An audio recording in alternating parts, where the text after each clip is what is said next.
Hey guys, welcome back to my channel. आपका ज्ञान research centre में फिर से स्वागत है। देखिए, आज की वीडियो भी एक खास होने वाली है, क्योंकि आज की इस वीडियो में हम जो डिस्कस करेंगे वो हिंदी डिस्कस करेंगे, और हिंदी में भी एक मोस्ट इंपॉर्टेंट टॉपिक जहां से हमारे एग्जाम में क्वेश्चन पूछा जाना बिल्कुल तय है।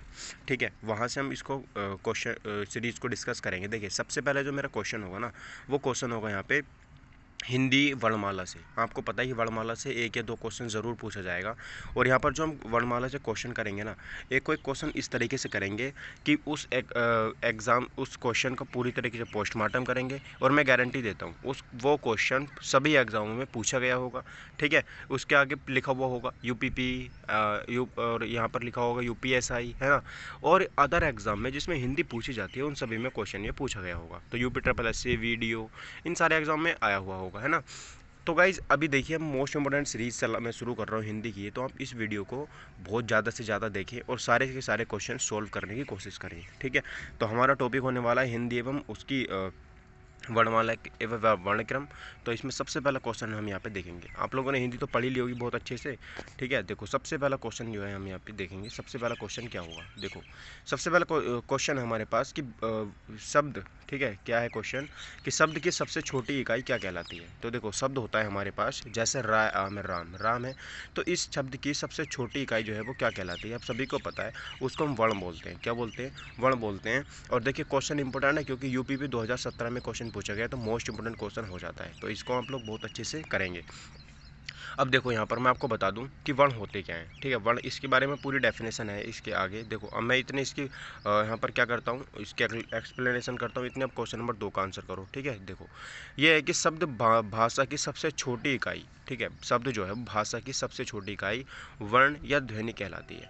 तो आप लोग याद रखिएगा कि जो भाषा की सबसे छोटी इकाई है, वर्ण होती है या फिर ध्वनि होती है। हिंदी में कुल 52 वर्ण होते हैं। याद रखिए, कितने होते हैं? 52 यहाँ पर वर्ण होते हैं, जिसमें स्वरों की संख्या जो होती है 11 होती है। मूल स्वर होती है, ठीक है, मूल स्वर कितने होते हैं? 11। अगर आप इसमें अंग और अह को शामिल कर लेंगे तो ये 13 हो जाएंगे। ठीक है, मूल व्यंजनों की संख्या 33 होती है। मूल व्यंजन कितने होते हैं? 33 होती है। और 2 अयोगवा होते हैं, अंग और अह। 2 द्विगुण होते हैं, अणः और ढः। तथा 4 संयुक्त वर्ण होते हैं, छिया, त्रय, ज्ञ और श्रय। तो इस लाइन से क्वेश्चन पूछा जाना तय है। देखो, आप लोग इसको याद करने की कोशिश करो।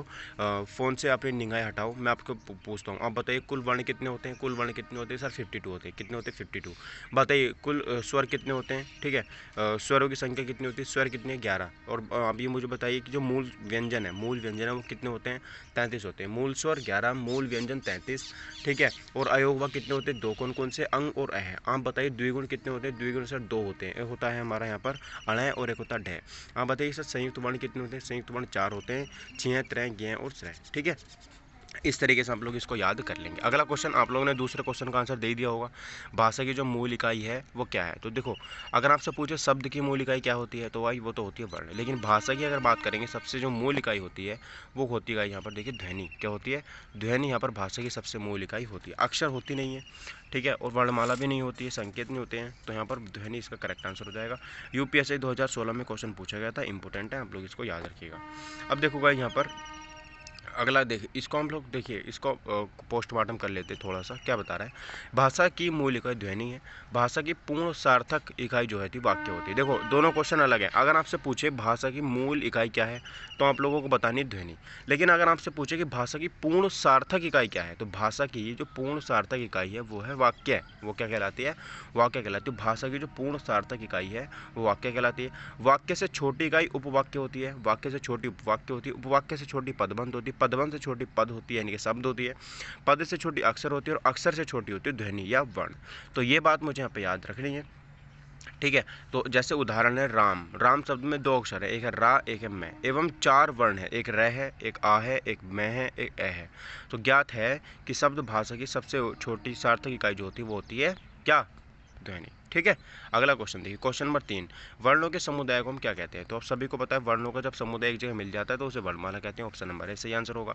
क्या है? देखिए, अगर आप क्वेश्चन नंबर 4 का आंसर करो आप, इतने में क्वेश्चन नंबर 3 को अच्छे से समझा देता हूँ।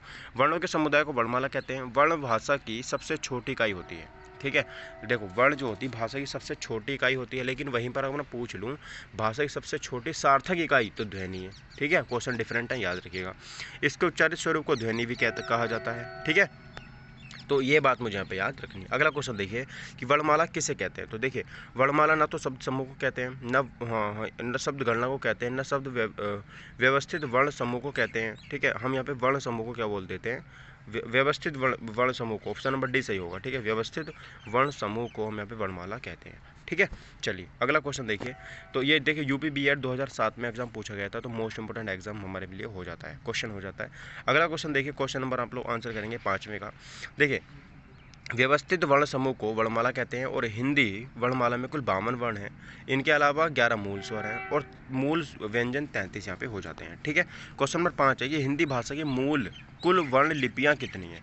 तो वर्ण लिपि हमारे पास जो है वो कितनी है, मतलब कितने तरीके से वर्ण हम लिख सकते हैं। तो इसका आंसर सी 52 ही होना चाहिए, क्योंकि हम हर वर्ण को अलग तरीके से लिखते हैं। ठीक है, कभी भी जो है कै खे की तरह नहीं होगा, गे गे की तरह, गे घे की तरह नहीं होगा, सारे के सारे अलग तरीके हम लिखते हैं। तो यहाँ पर जो कुल वर्ण लिपियाँ हो जाएंगी वो कितनी हो जाएंगी, 52 यानी कि 52 हो जाएंगी। क्वेश्चन इंपॉर्टेंट है, जूनियर इंजीनियर तकनीकी परीक्षा 2016 में क्वेश्चन पूछा गया था। ठीक है, चलिए अब देखो इसका मैं थोड़ा सा हम यहाँ पे पोस्टमार्टम कर लेते हैं। ठीक है दोस्तों, चलिए तो देखिए ये कह रहे हैं कि सर हिंदी भाषा की कुल वर्ण लिपियाँ की संख्या 52 है। स्वर जो होते हैं स्वर ए आ ई ऊ री री ए आई ओ, तो 11 हो गए। ठीक है, अगर आप इसमें अयोग भाव को शामिल कर लेंगे तो 13 हो जाएंगे। उसके बाद देखिए व्यंजन जो होते हैं कै वर्ग, कै खे गे घे 5 हो गए, च वर्ग में 5 हो गए, ट वर्ग में 5 हो गए, ट वर्ग में 5 हो गए, पै वर्ग में 5 हो गए। अंतस्थ कितने होते हैं, 4 होते हैं। ठीक है, अंतस्थ कितने होते हैं, 4 होते हैं।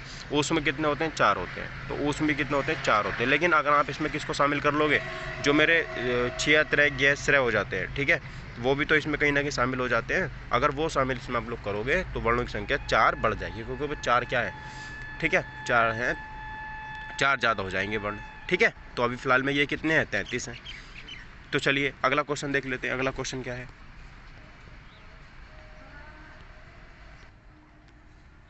देखिए संयुक्त व्यंजन कितने होते हैं, संयुक्त व्यंजन 4 होते हैं। छिया त्रय गैस रहे, ये भी 4 है।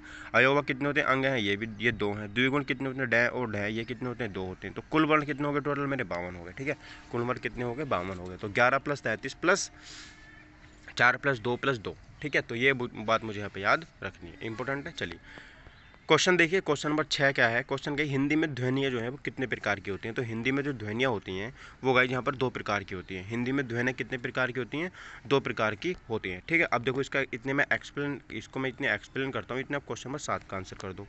ठीक है, अब देखो तो हिंदी में ध्वनियाँ मैंने आपको बताई 2 प्रकार की होती हैं। पहली होती है देखिए स्वर और दूसरी होती है व्यंजन। ठीक है, दूसरी कौन सी होती है, व्यंजन होती है। तो स्वतंत्र रूप से उच्चारित होने वाले वर्ण यानी कि स्वर कहलाती है, और जो स्वरों की सहायता से उच्चारित होते हैं उन्हें हम व्यंजन कहते हैं। तो दोनों ही बात मुझे यहाँ पे याद रखनी है। अगर स्वतंत्र रूप से उच्चारण हो रहा है तो वो स्वर है, और अगर यहाँ पर स्वरों की सहायता से उच्चारण हो रहा है तो वो व्यंजन कहलाते हैं। ठीक है, क्वेश्चन है कि वर्णों के कितने भेद हैं। देखो क्वेश्चन नंबर 7 का हम लोगों ने आंसर कर दिया होगा, वर्णों के जो कितने भेद होते हैं। तो वर्णों के भेद मुझे बताने, तो वर्णों के भेद कितने होते हैं। देखिए वर्णों के भेद यहाँ पर 2 होते हैं। कितने होते हैं, सी ऑप्शन नंबर 2 होते हैं। ठीक है, वर्णों के भेद कितने होते हैं, 2, स्वर और व्यंजन। ठीक है, चलिए अगला क्वेश्चन देखिए। अगला क्वेश्चन क्या होगा, क्वेश्चन नंबर 8। क्वेश्चन नंबर 8 है देखिए, जिनका उच्चारण स्वतंत्रता से होता है, जो व्यंजन के उच्चारण के में सहायक होते हैं, उसे क्या कहते हैं। अच्छा, तो ऑप्शन नंबर बी, उसे स्वर बोलते हैं। क्या बोलते हैं, उसे हम बोलते हैं स्वर। ठीक है, जो स्वतंत्र रूप से बोले जाते हैं उन्हें हम क्या बोलते हैं, स्वर बोलते हैं। ठीक है, चलिए अगला देखिए, यूपी ट्रिपल एस से वीडियो में एग्जाम में पूछा गया था, सेकंड शिफ्ट में, इंपॉर्टेंट क्वेश्चन है। क्वेश्चन नंबर 9 का इतने आप लोग मुझे आंसर करेंगे, इतने हम लोग 8वें का सॉल्यूशन देख लेते हैं।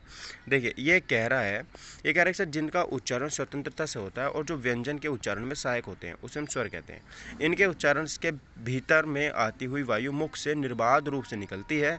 हिंदी में स्वर वर्णों की संख्या 11 है। ठीक है, व्यंजन की संख्या 33 है। अयोगवा कितने हैं, अयोगवा मेरे 2 हैं, अंगोरा हैं। ठीक है, द्विगुण कितने हैं, 2 हैं, अड़े और ढै और अणे। ठीक है, चलिए संयुक्त व्यंजन कितने हैं, संयुक्त स्वर कितने हैं, 4 हैं।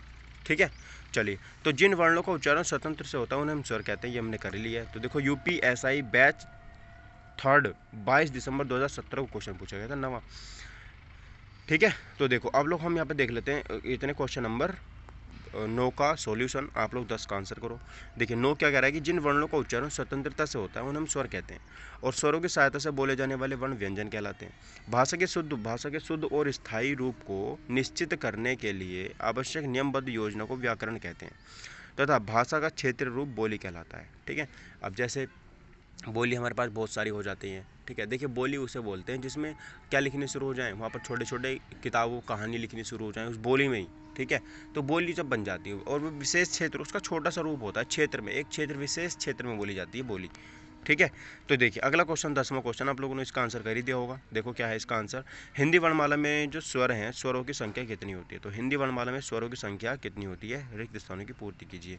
मैंने आपको बताया था सर 11 स्वर होते हैं। कितने होते हैं, 11 होते हैं। हिंदी वर्णमाला में स्वरों की संख्या 11 होती है। ठीक है, देखो अब आप लोग क्वेश्चन नंबर 11 का आंसर करो। देखो और इस प्रकार हैं जो कौन कौन से, देखो छोटा बड़ा छोटी बड़ी छोटाऊ बड़ाऊ टीरी ए आई ओ औ ओ औ। ठीक है, तो 11 स्वर हो गए। अगला क्वेश्चन देखिए, निम्न में से कौन स्वर नहीं है। तो देखो ए भी स्वर है, ए भी स्वर है, ठीक है, और ओ भी स्वर है, लेकिन जो ये है ऊ, ये स्वर नहीं है, ये स्वर नहीं है। 2015 में क्वेश्चन पूछा गया था, इंपॉर्टेंट था। ठीक है, अगला क्वेश्चन देखिए, क्वेश्चन नंबर 12 की तरफ चलते हैं। देखिए क्वेश्चन नंबर आप लोग इतने 12 का आंसर करो, मैं इतने कौन सा देख लेता हूँ 11 का सॉल्यूशन। देखिए वह एक स्वर नहीं है, यह व्यंजन है, व्यंजन वर्ण है जो च वर्ग का पंचमा अक्षर है। ठीक है, ये क्या है जो वह हमने देख रहा है, ये च वर्ग का 5वां अक्षर है, ये बात हमें याद रखनी है।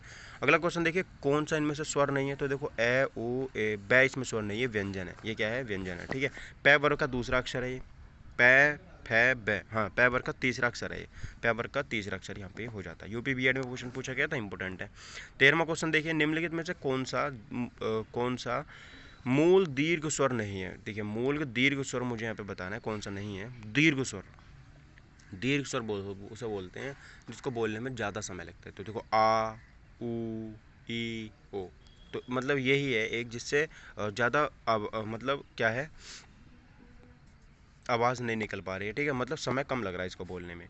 तो दीर्घ का मतलब ये आप समझ सकते हो ज़्यादा होता है। ठीक है, तो देखो अब ये कह रहा है यहाँ पर देखो कि उत्तर होगा इसका डी। ये कह रहा है कि स्वतंत्र रूप से उच्चारित वर्ण स्वर कहलाते हैं और हिंदी में स्वरों की संख्या 11 है जिनका वर्गीकरण निम्न है। सबसे पहले आते हैं हस्व स्वर। ठीक, कौन से आते हैं, हस्व स्वर आते हैं। जिन स्वरों की उत्पत्ति दूसरे स्वरों से न होकर स्वतंत्र रूप से होती है वे हस्व स्वर कहलाते हैं, जैसे ए ई उ री। ठीक, इन्हें मूल स्वर भी कहते हैं, मूल स्वर होते हैं ये। ठीक है, मतलब इन्हीं से देखो जैसे छोटा से बड़ा बना, तो ये मतलब ये मूल स्वर है, इनसे किसी का भी निर्माण हो सकता है, बट इनका निर्माण किसी से नहीं हो, ये बिल्कुल स्वतंत्र है। ठीक है, उसके बाद दीर्घ स्वर आते हैं। तो दीर्घ स्वर मिल के बनते हैं, दो समान मूल वर्णों के योग से निर्मित दीर्घ स्वर कहलाते हैं, जैसे ए आ ए मिले बड़ा बन गया, छोटी छोटी मिली बड़ी बन गई, छोटा छोटा मिला बड़ा मिल गया, तो ये मूल दीर्घ स्वर कहलाते हैं। दीर्घ स्वर 3 होते हैं, बड़ा बड़ी और बड़ाऊ। ठीक है, अगला क्वेश्चन देखिए, संयुक्त स्वर किसे बोलते हैं। संयुक्त स्वर जो होते हैं, देखिए संयुक्त स्वर होते हैं जब दो असमान वर्ण परस्पर जुड़ते हैं तो उनके योग से संयुक्त स्वरों का निर्माण होता है, जैसे ए, छोटा छोटी मिली ए बन गया। ठीक है, और छोटा छोटा ओ मिला ओ बन गया, छोटा ओ मिला औ मिल गया। तो ये है मुझे यहाँ पर प्राप्त हो जाते हैं। ठीक है, चलिए अगला क्वेश्चन देखिए, क्वेश्चन नंबर 14। क्वेश्चन नंबर 14 है कि निम्न में दीर्घ स्वर है। तो दीर्घ स्वर मुझे बताना है। दीर्घ स्वर देखिए 3 होते हैं, बड़ा बड़ाऊ और बड़ी। तो दीर्घ स्वर इनमें से कौन सा हो जाएगा, तो यहाँ पर हो जाएगा बी वाला, ये वाला है इनमें से कौन सा।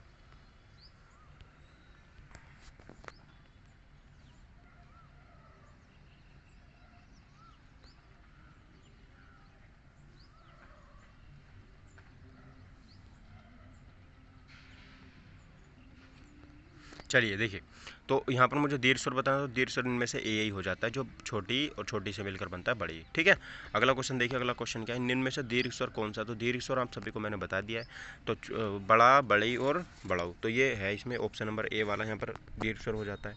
निम्नलिखित में कौन सा संयुक्त स्वर है। संयुक्त स्वर मुझे बताना है। देखो संयुक्त स्वर होता है जो छोटी से मिलकर बनेगा तो ए मिलेगा। ठीक है, तो दीर्घ स्वर ये तो गलत है। ठीक है, और ये भी गलत है क्योंकि ये मूल स्वर है। ठीक है, अच्छा ये क्या है, तो ये तो मेरा दीर्घ स्वर है, ये भी गलत है। ठीक है, कौन सा हो जाएगा भाई, ये सही हो जाएगा। ठीक है, ऑप्शन नंबर डी। तो ए से मिल करके ए से ए ओ औ, तो ये मेरे क्या हो जाते हैं, संयुक्त स्वर हो जाते हैं। क्या हो जाते हैं, संयुक्त स्वर ये मेरे हो जाते हैं। ठीक है, चलिए अगला क्वेश्चन देखिए, अगला क्वेश्चन क्या है, 17वां क्वेश्चन की मात्रा के आधार पर स्वर कितने प्रकार के होते हैं। ठीक है, मात्रा के जो आधार पर स्वर जो है वो कितने प्रकार के होते हैं। तो मुझे पता है मात्रा के आधार पर स्वर 3 प्रकार के होते हैं, ह्रस्व स्वर होता है, दीर्घ स्वर होता है और संयुक्त स्वर होता है। मैंने आपको इनके बारे में बता ही दिया है। ठीक है, तो अगला क्वेश्चन देखिए, क्वेश्चन नंबर 18 क्या है। देखिए क्वेश्चन है मेरे पास कि वर्ण तालिका के अनुसार ह्रस्व स्वर, ह्रस्व दीर्घ और प्लुत क्या है। तो प्लुत मुझे पता है, प्लुत जो होते हैं जिनको बोलने में बहुत समय लगता है, जैसे ओ, तो ये क्या है, स्वर है, क्या है ये, स्वर यहाँ पर हो जाते हैं। ठीक है, अगला क्वेश्चन देखिए, क्वेश्चन नंबर 19 है कि स्वर ध्वनि के प्रकार कितने हैं। तो स्वर ध्वनि के जो प्रकार होते हैं तीनों होते हैं, दीर्घ भी, स्वर भी और उपलुत भी। ठीक है, चलिए अगला क्वेश्चन देखिए यहाँ पर कि 20वां है कि जीवा के आधार पर स्वर कितने प्रकार के होते हैं। जीव के आधार पर स्वर जो है वो 3 प्रकार के ही होते हैं। ठीक है, अग्रस्वर, मध्य स्वर और पश्च स्वर।